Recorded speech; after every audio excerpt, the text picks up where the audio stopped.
Hey everyone, Sarconis Gaming. Thank you for tuning into another video. Today we're going to be checking out the Wolcen patch notes that just went live.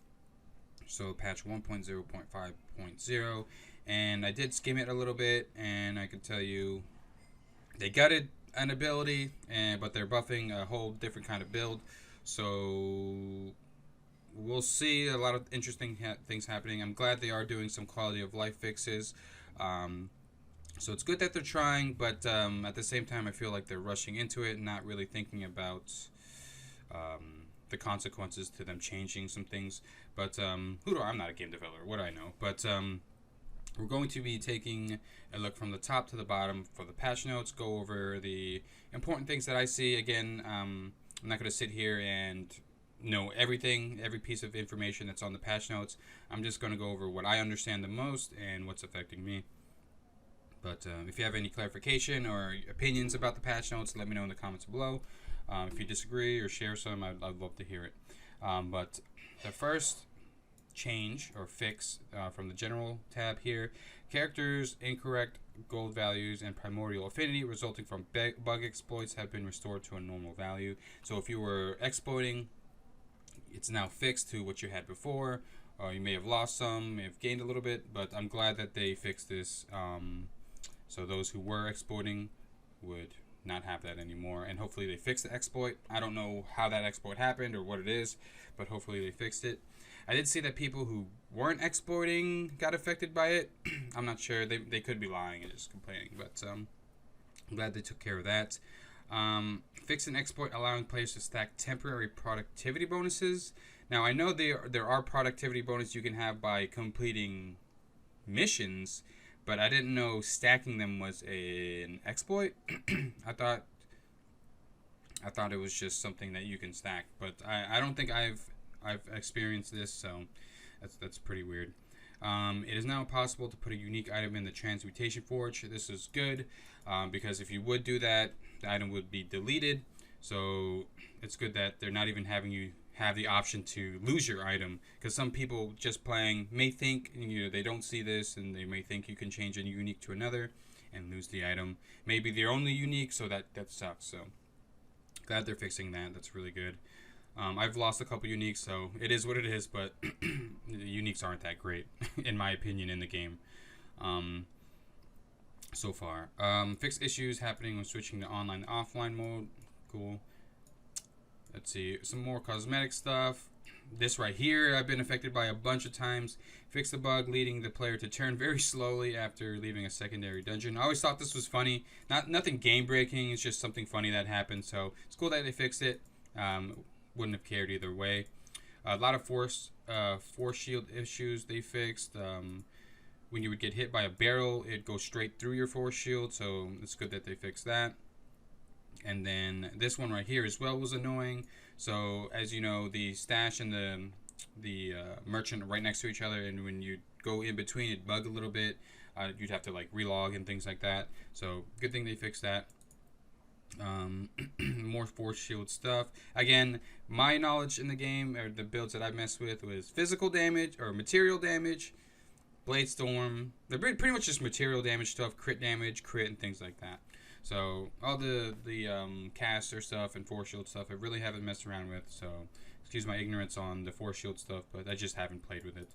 I'm sure someone of you in the comments below would clarify things for me if I do get anything wrong. Fix an issue preventing the stacked number of items placed in the trade window. Okay, so trade stuff, that's good. Unused cosmetic slots in several game resolutions. Network, so they're fixing matchmaking and things like that. I myself haven't experienced matchmaking, but those who are playing with friends, it's good to see that they're fixing stuff so it doesn't deter you from keep doing that. And in the future, maybe if I wanted to play with someone, I wouldn't run into a bug, so that's good. I'm not sure about the user experience stuff. Quest, fixed an issue preventing players to access Monolith. Okay, this is a big issue that I heard a lot of people are having a problem with, so it's good that they fixed that. And now we're getting to the really meat and potato, or the meat into the patch notes here. The first one, I'm not really sure, but the second one, critical damage has been nerfed from just different modifiers on spells, so that kind of sucks. again, the theme, they're trying to nerf crit damage. Not sure why. Again, I think they rushed into it. Juggernaut fixed an issue causing players to get stunned by their own Juggernaut. That's a really good fix. I've felt this effect before. It was like, what the hell is stunning me? I'm good. I'm glad they fixed this as well. Sovereign Shout fixed an issue preventing players to apply weakness. I do actually have this modifier on my Sovereign Shout. Right now, I can't even log into online mode. I'm just on my offline character, and I don't have all the abilities, so there's really no point in me showing on anything off here. But let's see. Okay, so weakness, I mean, I never really, I used the modifier, but I never really understood when it was applied or if you knew it was applied. I'm not sure if there's like a debuff bar. If there is, I haven't been seeing it, or if you can have the option. I haven't checked it, but the reason why I don't really mess with ailments and things like that, because I don't see them being affected by the ailments. Of course, you can see the damage, but you don't see the stacks and things like that. So that's why I really strayed away from that, because if I can't see it, then I don't know what's going on, and it's just annoying. So hopefully in the future they put a debuff bar on the enemies, but some of the enemies die so fast it doesn't really matter. But for the bigger mobs and things like that, that'd be interesting. But anyway, Winter Scraps now doesn't gain cooldown reduction per level. Again, I believe this is a caster ability. I think I saw a video, an endgame video, of someone just spamming it across the screen and everything will become frozen. So the cooldown is going to be effective like that. I think that it was instant cast. The person I was watching was just spamming it instantly. So I'm sure that will be affected. Bulwark of Dawn, Sacred Grounds not only ticks 2 times per second instead of 3. I'm not sure what Sacred Grounds is. I don't know if it's like a damaging one or like a healing one, but they nerfed that to, instead of 3, it's 2 now. This one probably the biggest change that affected our build, and not really mad at this. I can't be mad at this because this is not a nerf. This is a fix. Fight a Gavenier, fix an issue that causes critical chance from block chance of standing boulder to be way higher than expected. So when I would, with me with no block chance and a 2-hander, I'd equip this modifier, and my natural crit is 70%. It would increase the ability's crit from 70% to 100%. So it was giving me 30% crit out of nowhere, and I didn't have block chance. And now when I use it, I believe this morning, it only gave me like 1% crit. So it sucks that this is not going to be critting all the time, but it was a bug that needed to be fixed, so I understand. I can't be mad at that. This again, a lot of people are mad about. At the same time, Bleeding Edge was kind of strong, and everybody saw that. But with this, I believe they're pretty much gutting it for the most part. If not, this is an extreme nerf, and this is the type of thing that I don't understand. Like, yeah, Bleeding Edge was super strong, and I mean, I got tired of it. I may have complained about it once or twice, but I really didn't care because it wasn't affecting my build. But for them to really they nerfed the damage, unstoppable momentum, which makes it spin for 4 seconds longer, I believe, adds a 10-second cooldown to the skill. So I mean, that's a pretty harsh nerf, and I feel like instead of destroying a specific ability that's making it easier for players, I feel like you should buff other abilities so people will be happy about playing other abilities, instead of it being like, oh, they nerfed my ability, now I have to play this shitty build that isn't as strong, but maybe stronger now because they nerfed my ability and things like that. So I really think they rushed with this one. I think they should have really took the time to understand that people who've been playing Bleeding Edge already beat your game at the highest level. So for you to nerf this ability, it's just like it's just them being like, oh wait, well, there's no point in playing, or them being like, I can't play at this high level anymore, so I have to regress my progress. Like, you have to go backwards. No one likes the feeling of going backwards. So interesting choice here. Don't know why they nerfed it so hard, but again, instead of nerfing one ability this hard, try to focus on buffing abilities like Blade Storm. and fixing other abilities and things like that. But yeah, we'll move on. I'm sure this is the hot topic of the nerf here. But moving forward to summoning skills, it's good. This is a plus. They're trying to get the people into summoning builds. Before I tested it and I immediately was put off because the summons were all the way behind me, and I'm sitting here like, dude, you're my damage. What am I supposed to do? I'm supposed to wait. But it looks like they are increasing like the movement speed, the health and damage and things like that for summoning. So if you ever wanted to try a summoning build, now is the time before they nerf it or they find something that's wrong with it. So really cool that they're working on that. I again tried it. I never really was a summoning person, but hopefully this makes people who are into summoning really happy. Now we're moving into the Gates of Fate, so the passives. Arms Maester, something we use, Virtual Stance and Probing Weakness Stance now give negative 25% resistance score instead of 0, which is weird. I thought only Probing Weakness Stance would give negative 25%, not both. Because I thought the whole point of the... We'll see. I thought the whole point of the tankier one is to increase your tankiness, not decrease it. Where's that at? Well, you have 10% block.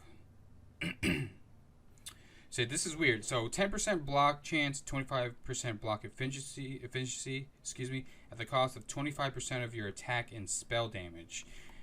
So that's already being affected by attack and spell damage, whereas Probing Weakness is the all resistance. And what it is saying here, this could be a typo, that Virtual Stance and Probing Weakness now give negative 25% to all resistance score. So before it was giving 0, so it's good that they fix it. But for Probing Weakness, I can understand why it gives negative 25% resistance score. But for Virtual Stance, you're already getting minus attack and spell damage. Why would you also get... I don't know. This may be a typo, or I may be misunderstanding things, but that sounds kind of weird. The critical damage bonus has been reduced on many nodes from 20% to 15%. Yeah, it's critical damage they don't like. They don't like seeing big numbers like us players do. So I don't know. Futile endeavors. Yeah, I don't know. I don't mess around with any of these modifiers except for this is the big one, and this is the one that really like grinds my gears. So merciless lethality. So the passive was you'd get 100% more critical hit damage, but you gain negative 30% like normal damage. But reduced it from 100% to 60%, and that's kind of a big deal. I mean, that's what pretty much my build was focused around, is with Child of Fury getting more damage while over 750 rage, and then the merciless lethality really bringing in the damage as well, because I was doing less crit normal damage, of course, but I tried to stack my crit to increase my critical damage the most, and this is where most of my damage is coming from. And it's a kind of shame that they nerfed it so hard. I mean, from 100% to 60%, like some people are not even going to pick this up anymore because it's not worth it. But I still might use it. I mean, I guess it's not too bad. You're still getting a 60% buff.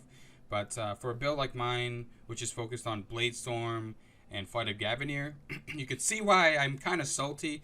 Because Bladestorm, all I'm relying on is the crits and things like that. I'm not doing like ailment damage. I'm doing straight up physical damage. So I need that damage to come along to take down the smaller units or finish off the stronger units. And them nerfing damage just in general kind of sucks. Something like this doesn't make sense to me. It's not only are you nerfing like the super OP builds, but you're nerfing the weaker builds that, you know, aren't as strong and, I mean, don't clear as fast. So I don't understand this change. Maybe there's something that they're seeing that I'm not. Maybe they're just seeing like the Endgame, the bleeding edge damage, this coming in with the bleeding edge damage, and like, holy shit, this is way too strong. We're just gonna nerf it all completely, not realizing that it's affecting the the weaker builds. So sucks. I guess we'll have to deal with it. Fix an issue with toxic emanations. I'm not sure about any of this. and I'm not sure about these. Again, I've really limited knowledge to what I've been playing with. So I know you guys are seeing what I'm playing with, and you see what I'm more passionate about because I'm complaining about it the most. But whatever. Fix a bug when these. Fix a stat display issue, removing helmet if the salvatory anchor passive node. I do use salvatory anchor, and I've never really noticed anything like this, so it's good they fix it nonetheless. Monsters, the Noxus swarm wings have been temporarily replaced by other creatures while we work on their hitbox issue. I'm sorry. I'm not sure. Are these the big ones that charge at you? Because those are, I've been having a lot of problems. I failed many expeditions and died many times because, I mean, they'd swing. I'm not even in front of them and I die. I think this happens with more than just the noxious swarm wings. I think they have a bigger problem than just these specific types of mobs, but it's good that they're starting to fix hitbox issues and things like that because as we all know, there's way too many problems with that right now in the game. Especially at the higher level where you can get one shot by a powerful mob and there's nothing you really can do. Wealth Omens now give 1 stack of gold per hit instead of 3. I don't know why they even nerf something like this. That's pretty weird. So you get less gold from Wealth Omens, which was probably the only reason to kill a Wealth Omen. At least one of the reasons for me. I love getting all the gold and things like that. Pacified Brothers and Risen Brothers and all these are affected by pulls. Cool. Chapter 3 boss reduced the range of Lightning Ball. Okay, so they're nerfing the chapter bosses. So those who are getting into the game and, just getting into ARPGs in general aren't being shit on by bosses. So that's good to know. Because that can be really discouraging. Playing through the whole chapter, you're pretty much owning the shit out of everything. Excuse me, and then get into a boss and be like, dude, what the fuck? I thought I was doing good. Why am I getting shit on? So it's good that they're nerfing that. Fix an issue causing Chapter 3 final boss to stay invulnerable. That is not fun. So I'm good they're fixing the campaign stuff. But moving on to Endgame. Reduce the productivity multiplier from expedition levels by 50%. What? I didn't even see this at first. Why would you do that? Like, I get it, you want people to play your game more, but this is not the way to do things like that. Like, now they have to do more expeditions to complete missions, and 50%, I don't understand, things like this. Like, why even, even the Wealth Omen, why? Like, why even do that? What are you thinking about when you're seeing something like this? You're like, okay, so they're getting these missions done fast. Let's stop them from doing that. Like, that's not fun. That's a weird thing. I don't know. It is now possible to increase quality of item that is already maxed out. I mean, that makes sense. I never knew you were able to do that. I wish I was wish I was able to see that before. Reduce primordial affinity prices for Uber bosses. Okay, cool. I've tried one Uber boss. It dropped yellow, so I was just like, okay. I think it dropped some legendaries, but it wasn't something that I would go out of my way to keep doing. I'd rather just farm expeditions and things like that. Fix an issue causing loot level to be lower than expected during expeditions. Not sure if I've been affected. I mean, I'm sure I've been affected by this, but this is a good change or good fix. Fix buzz causing productivity multiplier to be ignored. Good as well, even though they nerfed productivity from expeditions. Fix the bug preventing productivity gain summary to refresh between endgame expeditions. Remove the possibility to send stacks of items to endgame projects requiring items to complete. Okay, instead of sending one gem, I don't know where this would come into play, but instead of putting one thing, you'd put the whole stack, and I guess that was super bad. Items. Fixed an issue in the way the Genesis Helm skill casting effect was computed. Not sure what this is. I don't know if this is a legendary or an exotic. Unique, sorry. Fix specific tiers of helmets and boots that were able to have 2 sockets. Okay, I would see why that's bad. Low tier magic effects. Block efficiency, wasn't be able to roll on shields. That'd be weird. And then for tier 1 to 12 modifiers, accessories have now crit damage. So they're taking crit damage away from. Looks like they're taking crit damage away from like abilities and passives, and leaning more on the items for you to get more of this crit damage. So I guess we'll have to change some items here and there so we can go and get that. Okay. So audio, so finishing up here, audio, cool. They fixed a lot of audio is wrong. Like when I Blade Storm gets done, the Blade Storm would still be going off even though it wasn't Blade Storming. And then when I Blade Storm again, you'd hear double the sound. So it's really like a tornado coming at you. So it's cool that they're fixing some sound stuff and localization. But that's pretty it. That's pretty much it for the patch notes. What do you guys think? Personally, I'm not upset, I guess you could say. I don't know the word, but it's kind of weird that they, completely gut bleeding edge and then, nerf critical hit damage completely. I don't know what they're thinking. I don't know if they're seeing that it affects other builds besides the bleeding edge builds and things like that. The Fight of Gavnir fix, makes sense. Can't be mad at that. And weird stuff like the Arms Maester. I don't know if this is a typo. It sounds weird if Virtuo's stance was getting negative 25% to all resistance. Cool that they're buffing summoning builds. Things like, where is it? The Wealth Omens. Like, why? Wealth Omens and reduced productivity multiplier from expeditions. Like, that's why I would spam expeditions, because I wanted to get my missions done. So I guess they're trying to make people play like the treasure maps and the quest board and things like that a little bit more. But some weird stuff going on. I think they jumped the gun with some major nerfs. But let me know what you guys think. Overall, I'm glad that they're at least trying to fix issues, just quality of life issues, and they're trying to make the game better. But some of the directions that they're going, I don't agree with. But again, let me know what you guys think in the comments below. What do you think about the patch notes? Is this affecting you at all? Any of these patch notes affecting you at all? What build are you playing? If it isn't, what build are you playing? If it is, what build are you going to try? But I do appreciate it, and I will see you guys in the next video.